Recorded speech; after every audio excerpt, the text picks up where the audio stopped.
Chapter 1. Whispers on Devil's Spine. The road had many names over the decades. State Route 86, a Dead Man's Bend, Timberline. But to the ones who drove it late at night, the ones who knew its secrets, it was always just Devil's Spine. It twisted through the Pacific Northwest mountains like a serpent carved into the hillside, its two narrow lanes pinched by dense fir trees and jagged cliffs. Fog moved across the asphalt like breath on glass, and the night seemed to cling to the pines as if afraid to let go. Inside the dimly lit Timber Run diner at mile marker 43, stories flowed like cheap coffee. "He was just gone, I swear on my daughter's grave," a grizzled trucker muttered, his thick fingers trembling around a chipped ceramic mug. "I saw him, man, standing by the roadside in the mist, waving like he needed help. I slowed down, couldn't see his face, just that outline all wrong and thin. And then, the howl. That's when I hit the gas. Ain't looked back since." Around him, the air thickened with unease. Every eye at the counter shifted subtly to the windows, which were darkened with rain and the deeper black beyond it.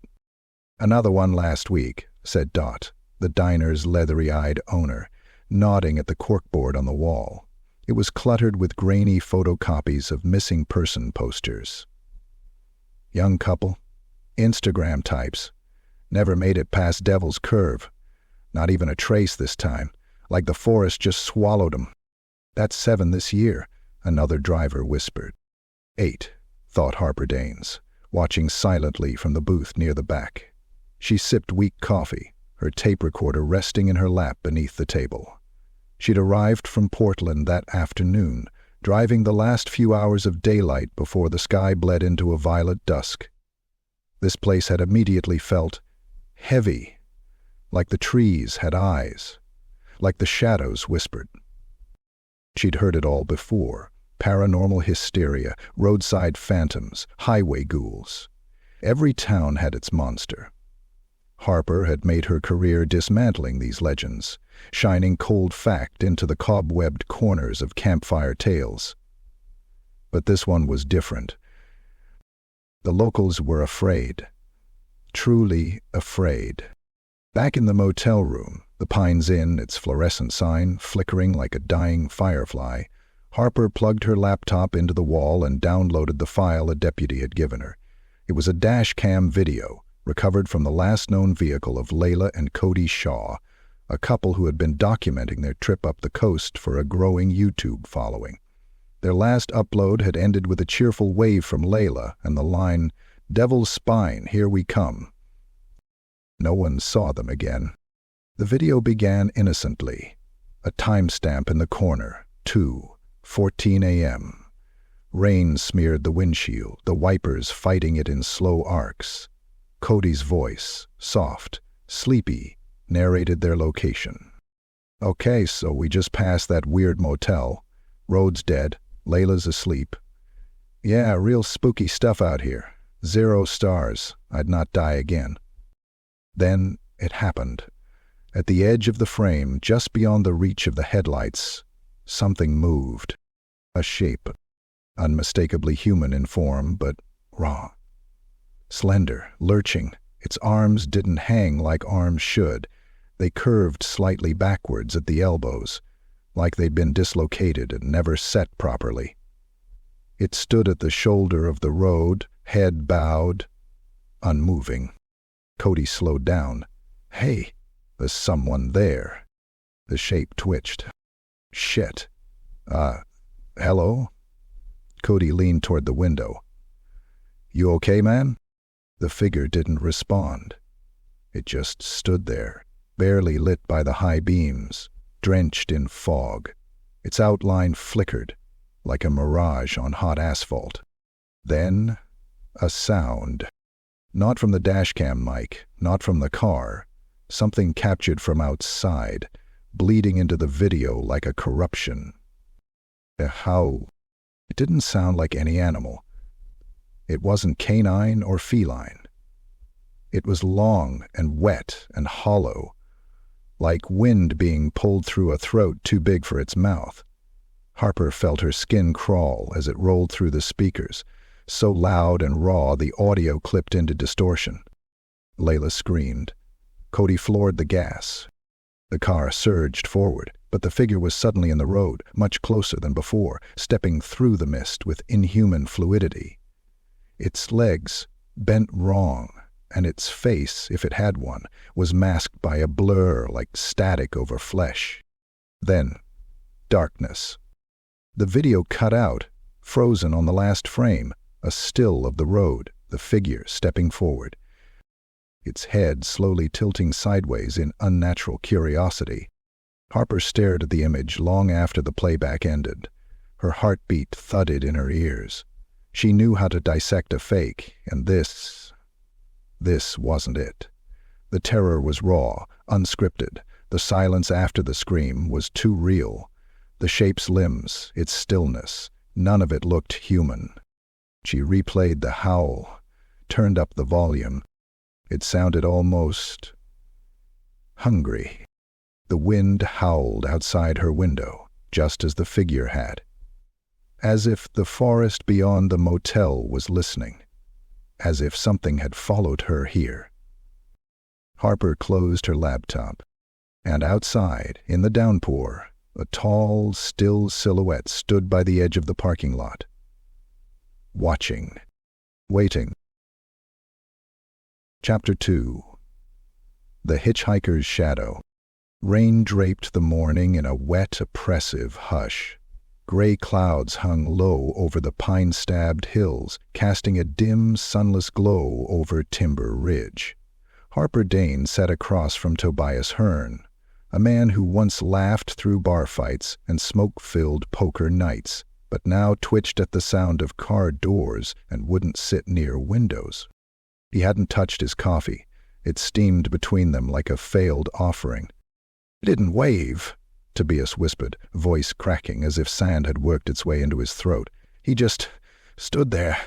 That's the thing. You hear folks talk about him waving, trying to hitch a ride, but he didn't do a goddamn thing. Just stood there, like he'd grown out of the pavement. His arms were too long. His neck was stretched up, like it was caught on something and he couldn't break free." Harper scribbled notes in a cracked leather-bound journal. Not her usual laptop or recorder. Something about this town begged for the old ways. Pen and paper felt safer, somehow. "You stopped?" she asked. "No." Tobias shook his head furiously. "Hell no. But my truck, it stopped anyway." Harper looked up. Engine cut out. Lights dimmed. And the air... He paused, nostrils flaring, eyes wide with memory. It was thick, like breathing soup made of rot and fog.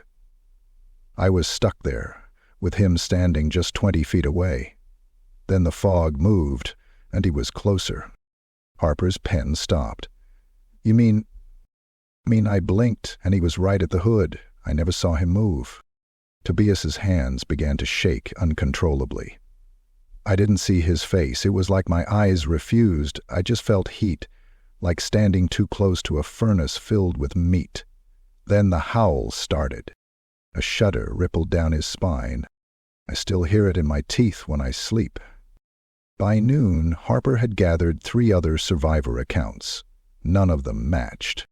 The next, a young waitress named Rena swore the figure waved, slowly, methodically, like someone trying to stir smoke.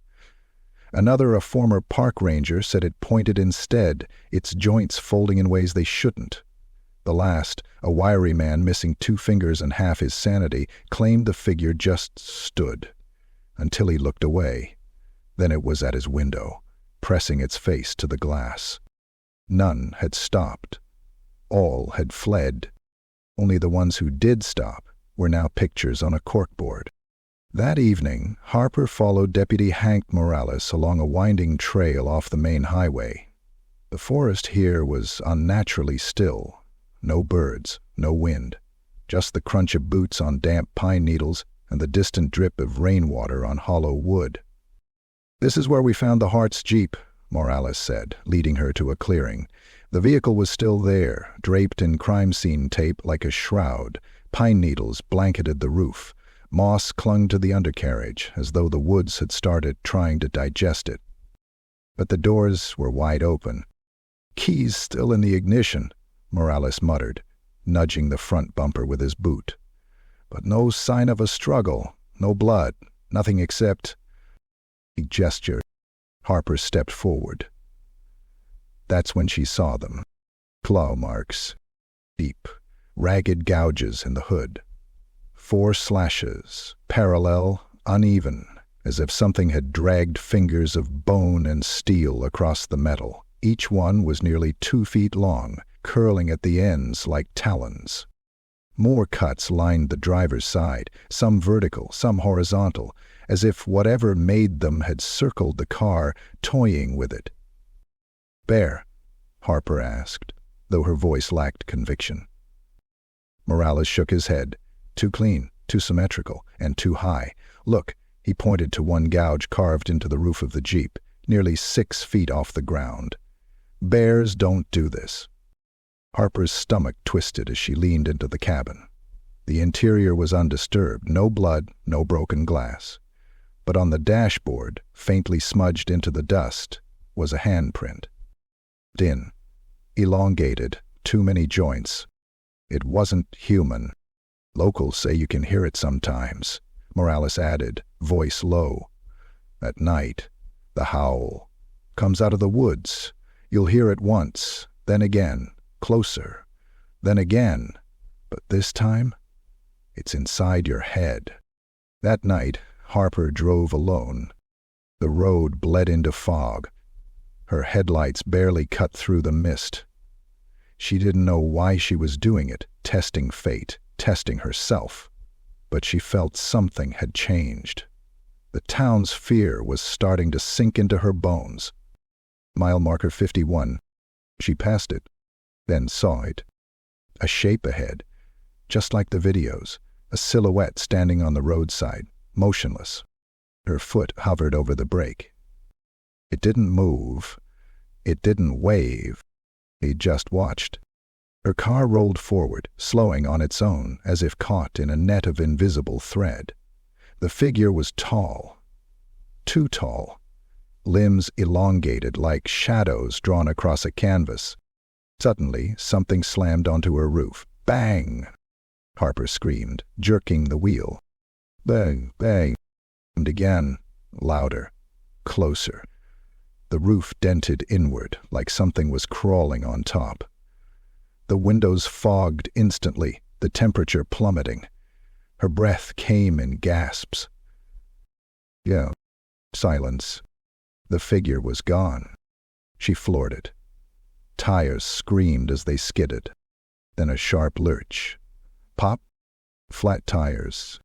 She swerved off the road, sparks flying as rubber shredded off twisted metal. The car skidded into a ditch and stopped, smoke hissing from under the hood. Silence fell like a corpse. Harper grabbed her flashlight and burst out of the vehicle, heart pounding in her throat. Rain poured in sheets. She spun in place, light cutting into the forest. Nothing. But behind her, on the cracked rear window, was a new set of claw marks. And in the distance, far into the tree line, something howled. Long. Hollow. Starving. Chapter 3. The Howler. The rain hadn't stopped since Harper's encounter on Devil's Spine. It fell like a curtain drawn between her and the rest of the world, each droplet hammering the thin motel window like the clicking of teeth. 3 days had passed since the thing on the road had slashed her tires, yet her hands still trembled whenever she touched her steering wheel. The claw marks on her rental car had been buffed out by a local mechanic, but she could still feel them beneath her fingers, as if etched into her skin. The disappearances continued. In the diner, where she first overheard the stories, the corkboard of missing faces had grown more crowded. Not just tourists anymore, locals.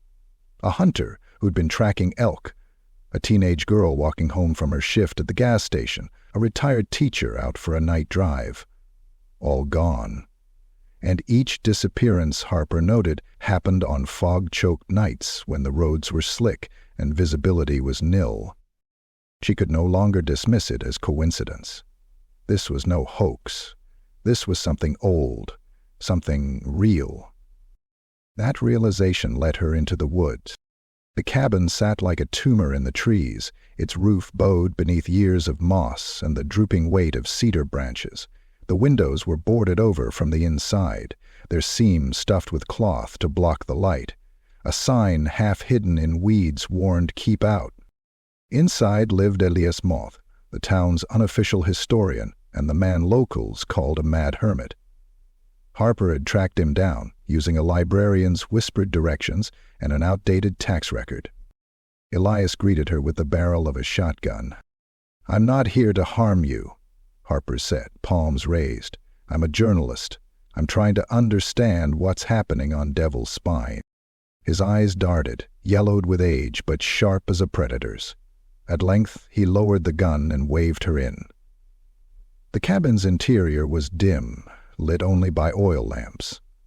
Books and papers were stacked in crooked towers, each one coated with dust.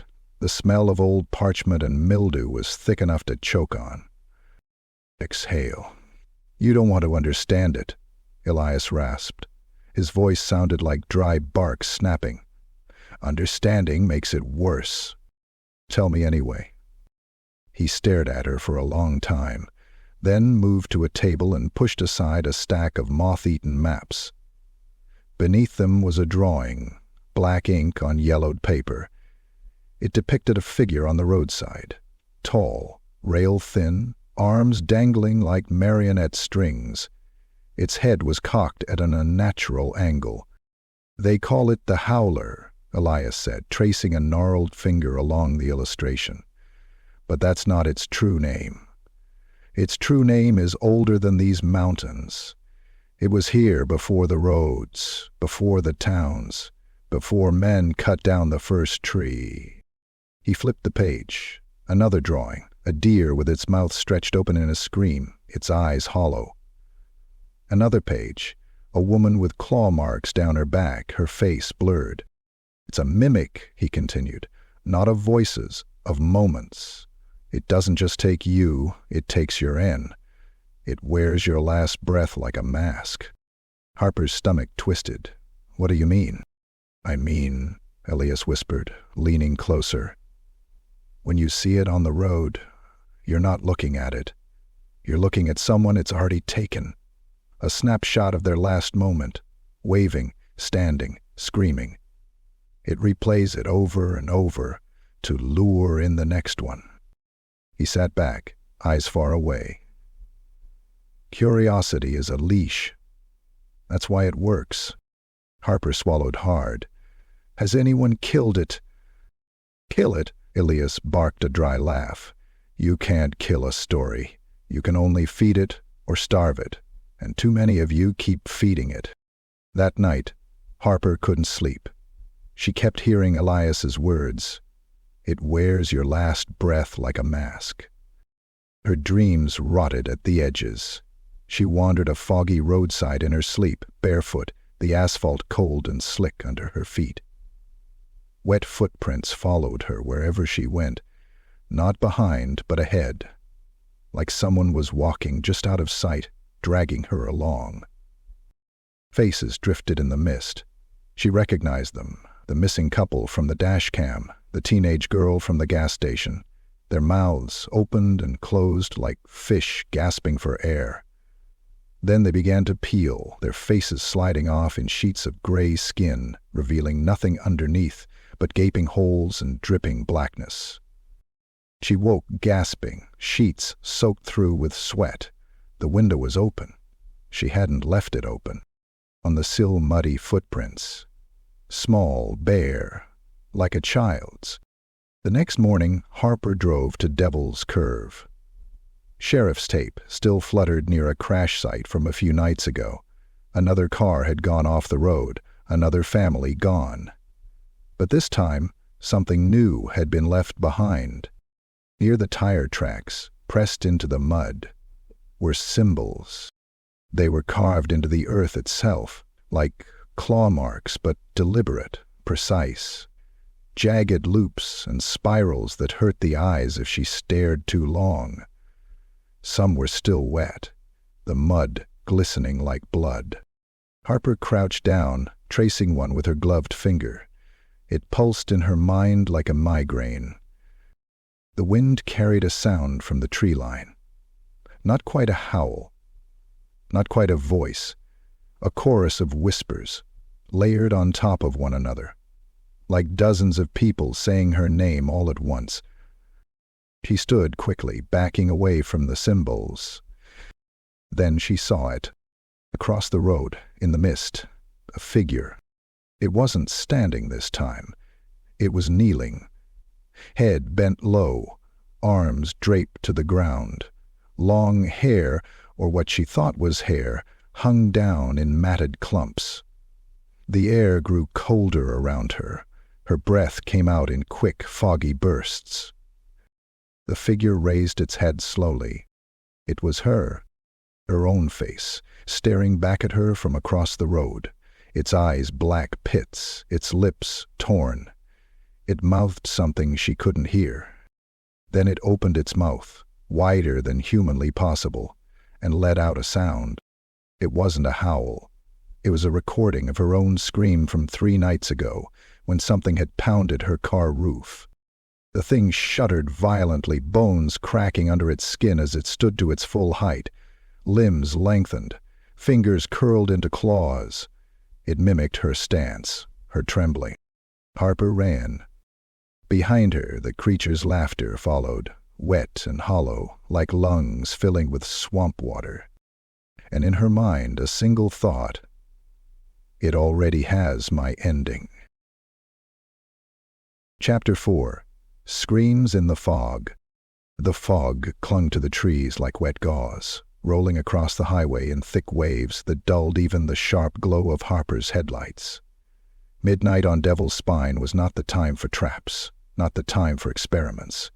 But Harper had long since crossed the line between journalist and something closer to prey. Her hands trembled as she adjusted the last camera on its tripod, the night vision lens blinking with a faint green light. She'd spent 2 days preparing this setup. 6 cameras in total, hidden at different angles along a quarter-mile stretch of road notorious for sightings. Motion sensors rigged with audio recorders. High-powered LED lights on a remote switch. She even tied strands of deer blood along the roadside to mimic a kill, just enough to attract something with a predator's nose. Her rental car sat nearby with its hood up, hazard lights blinking like a pulse in the fog. She wanted it to look stranded, vulnerable, like bait, and in a way it was. So was she. Harper crouched behind a fallen log on the edge of the tree line, eyes flicking between the live feeds on her tablet. Each one displayed a different camera angle in grainy monochrome. She checked her watch. Midnight exactly. The woods were silent. Even the wind had gone still. Then, at 12:14, something moved. On camera 3, just a blur at first. A tall, thin shape emerging from the mist. It didn't walk so much as skip forward, each movement jerky, like a marionette tugged by strings. Its head twitched side to side, its joints folding and snapping in ways bones shouldn't. Harper's stomach clenched. It stepped closer to the stranded car. The night vision caught its outline clearly now, impossibly long arms dangling almost to its knees, fingers like crooked knives. Its head, she could barely call it that, tilted at an angle, jaw hanging slack, mouth yawning wider and wider until it split the bottom of its face like a wound. The audio recorder hissed. Then a voice emerged. At first she thought it was static. Then she recognized it. Most.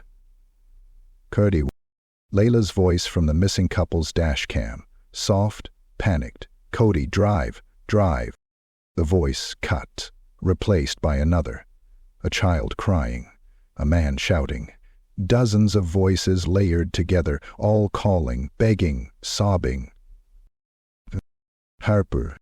Her own name, said in her own voice. Her blood turned to ice. On the tablet. The creature bent low, sniffing the car hood. Its neck elongated as it moved, vertebrae cracking audibly. Its fingers caressed the door handle, long nails scratching the paint. Then it stopped. It turned its head, not toward the car, but toward the tree line. Toward her. The cameras flickered, the tablet screen filled with static. When the feed returned, the figure was gone. Harper's breath caught in her throat. She raised her flashlight, scanning the fog. Her pulse hammered in her temples. Then she heard it. A faint, metallic creak. The car door. She bolted from the log, heart slamming against her ribs. As she neared the car, she froze. The passenger door stood open. Inside was something slumped across the seat. At first it looked like a body. A young woman, maybe Layla. But as Harper drew closer, she saw the truth. It wasn't a body. It was a shell. Skin flayed, hollow, limp like a deflated balloon. Hands curled like dried leaves. The face was smooth and featureless, yet the mouth twitched faintly, as if whispering. From within the empty ribcage came a sound. Harper, Harper. Her name, spoken in a dozen overlapping voices. The shell twitched violently, jerking upright like a puppet, its head rolling backward. Black liquid dripped from its seams, pooling on the floor mat. Harper stumbled back, gagging. Something moved in the fog behind her. The woods came alive with whispering. Shapes shifted in the mist. Faces she knew, faces she didn't. Her mother's smile, her father's stern eyes, an old lover she hadn't seen in years. They stepped out from between the trees, one by one, all calling to her. "Harper!" Her mother's voice cooed. "Harper, help me," the old lover begged. "How did you leave me?" her father asked, voice cracking. They came closer, their skin gray and slick, eyes hollow pits. Their mouths opened wider than jaws should, their tongues black and split like worms. She backed toward the road. "You're not real," she whispered. "You're not." The howler emerged between them. No longer a silhouette, but fully revealed in the mist. Its flesh was mottled and wet, like something newly born but ancient in shape. Its ribs protruded like hooks. Its mouth was a vertical gash filled with teeth, too small and too many. It raised one hand, crooked fingers flexing. The hallucinations of her loved ones began to peel, their skin sloughing off in dripping sheets as they fell to their knees, still reaching for her. Their bodies collapsed into wet piles of gray pulp, their mouths still moving. The howler tilted its head at her, imitating her earlier motion from the tablet feed. It shuddered violently, joints cracking, then lunged forward. Harper ran. Branches whipped her face as she tore through the tree line. The fog seemed to solidify around her, pressing close, making every step harder. Behind her, the howler's voice came in bursts. Not a howl now, but a chorus of her own screams, distorted and echoing. She stumbled over a root, rolling down a short embankment and slamming into the mud. Pain blossomed in her ribs. She scrambled up, covered in dirt and blood. A shadow loomed in the fog ahead. She turned, flashlight trembling. It was herself, her own figure, standing in the road, waving slowly. Behind it, the howler crept closer, its claws dragging across the asphalt, leaving gouges. Its mouth hung open, and from it spilled every voice it had stolen. Harper. It knew her now. It had learned her mind, and it was hungry. Chapter 5. The Last Mile. The storm came like a living thing, tearing across Devil's Spine with fists of rain and claws of wind. Trees bent and groaned under its weight, and the black ribbon of highway glistened like oil under a restless sky. Lightning flashed against the cliffs, carving jagged silhouettes across the horizon. Harper gripped the steering wheel tighter. She had not slept. She had not eaten. For 3 days she had been preparing for this. Folklore had become her only weapon. Salt lined the seams of her coat pockets. Iron nails clinked in a small pouch at her belt. Around her neck hung a crude talisman made of bone and cedar twine, a charm Elias Moth had carved for her from something he would not name. Her palms were cut from where she'd drawn symbols on them with her own blood, copying the markings she had seen at the last disappearance site. A map of pain and superstition inked into her flesh. She was not coming back as a journalist tonight. She was coming back as bait. Her headlights carved a tunnel through the rain. The mile markers blurred past, each one a countdown to the inevitable.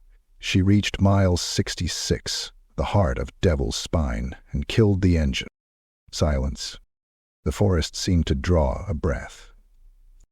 Harper stepped out, the storm instantly drenching her. She planted the iron nails in a rough circle around the car and poured a line of salt between them, her hands shaking as she whispered the words Elias had taught her. It was not a prayer exactly, but a warning. Then she waited. The fog came first, rolling in from the trees like spilt milk, thick and heavy. Her talisman began to burn against her skin. The night vision camera on her dashboard flickered.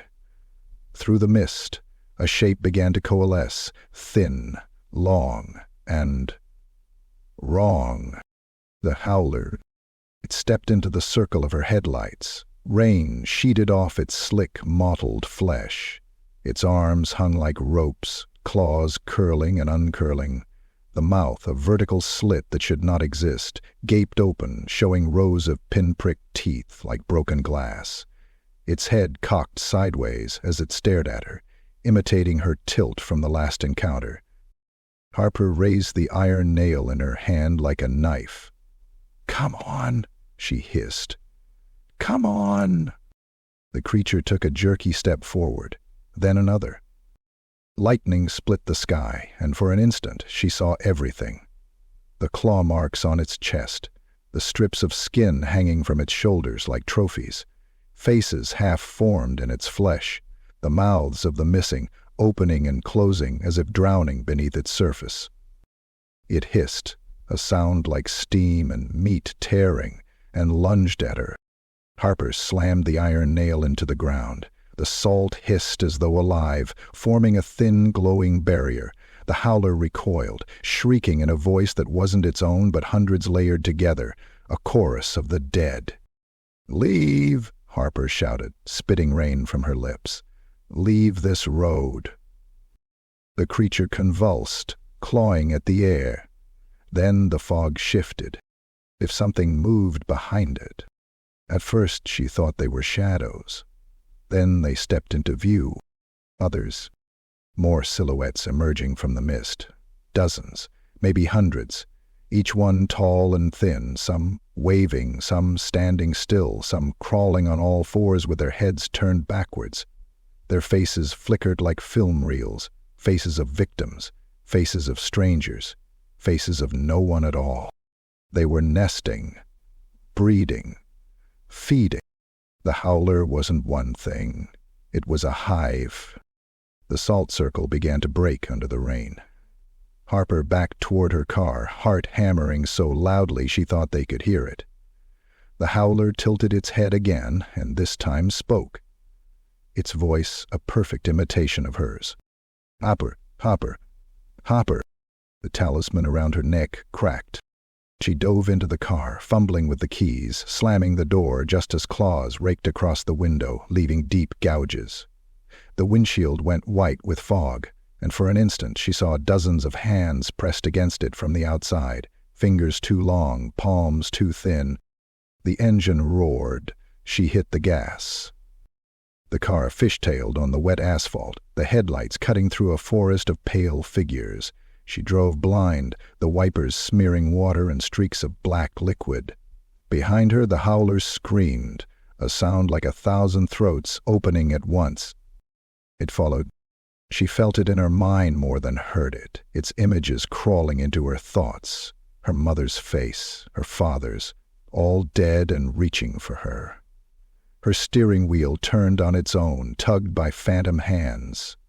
The road blurred, the car lurched. She bit down on her tongue until she tasted blood, focusing on the pain, forcing herself to stay present.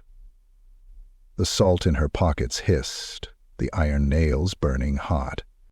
The headlights found an exit curve, a break in the trees. She slammed through, tires screaming on wet gravel, and then she was flying down the back road, away from Devil's Spine. The fog did not follow. Not at first. Hours later, she sat in her motel room, staring at her reflection. Mud streaked her face, her nails were broken, the talisman was gone. She had escaped. She had escaped. Outside, the storm had ended. The air was still, and on the highway at mile 66 of Devil's Spine, a lone figure stood at the roadside. She was tall and thin, her head cocked at a strange angle, her arms hanging loosely. She wore Harper's torn coat, her hair plastered to her face with rain. She lifted one hand, and she began to wave.